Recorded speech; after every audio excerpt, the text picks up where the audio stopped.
մենք ոչ մեկից շնորհակալություն չենք ակնկալում, մենք ասում ենք ուղղակի իրազեկվի ինչա կատարվում։ Եվ սովորական, բայց ես այդքան վստահ չեմ, որ մենք տեղյակ ենք, այսինքն բան ունենք, ինֆորմացիա ունենք։ Ես երեք պաշտպանության նախարարությունում նստած եմ դիմահայաց դեպի դահլիճը։ Շատ հետաքրքիր ֆենոմեն էր։ Պաշտպանության նախարարը ելույթ է ունենում եւ պատմում է ինչա տեղի ունեցել, ոլորտում ինչա կատարվել, ինչա կատարվել։ Մեկ էլ sense դահլիճին եմ նայում։ Մեկ էլ գնում եմ sense աչքերը բան են լնում, իրար են նայում։ Այսինքն նույնիսկ պաշտպանության նախարարությունը առանձնահատկություն ունի, այնտեղ տարբեր ստորաբաժանումներ իրանց գործը չեն կիսում առանձնապես կողքինի հետ, բայց այդտեղ այդ խնդիրը, այսինքն այն արձանագրումները, որ անում էր, անպայման դահլիճի մի հատվածում ինչ որ մի հատ sense շարժ էր անցնում, որովհետև ընդ որում մենք դրանց մասին կառավարության նիստում խոսել ենք, ասենք որ այն որ ռազմական համալսարանի ուսանողը գերազանցը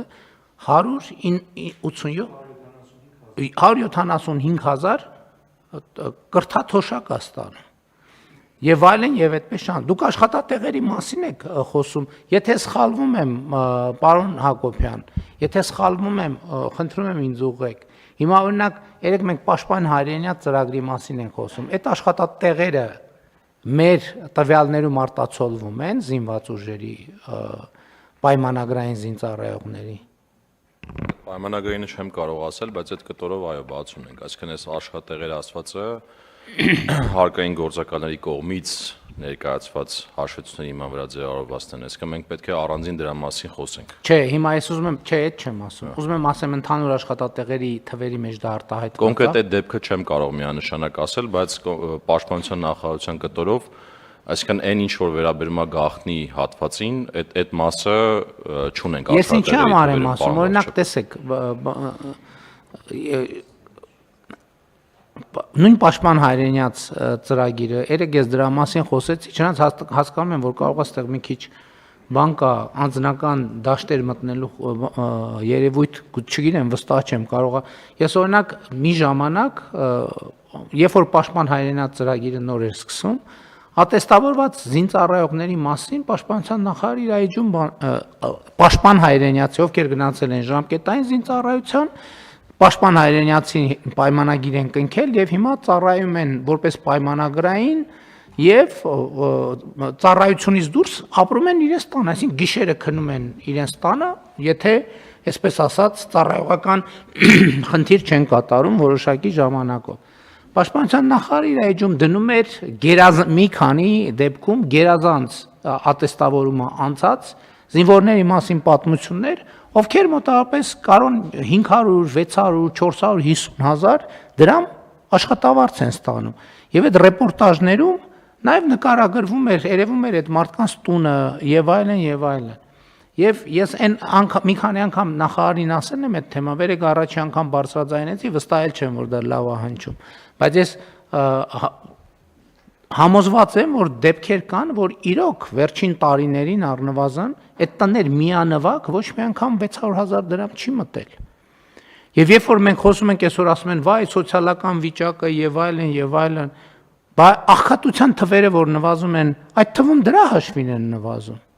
Բայց այդ հիմա գնանք այդ ռեպորտաժների տները նայենք եւ հիմա գնանք այդ մարդկանց տները նայենք։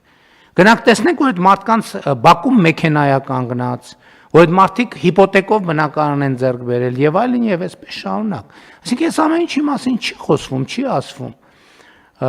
Բայց սա մենք պետք է արձանագրենք եւ այսօր մեր բանակում շարքային կազմի բազմաթիվ զինծառայողներ կան, ովքեր ես երեք չառաջորն եմ վիճակագրությունը վերցրել 700,000 դրամից եւ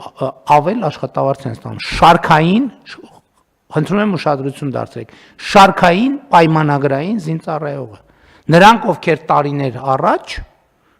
2018-ի դրությամբ ստանում էին 120,000 դրամ աշխատավարձ, 120, 130, լավ 180 թող ստանային։ Եվ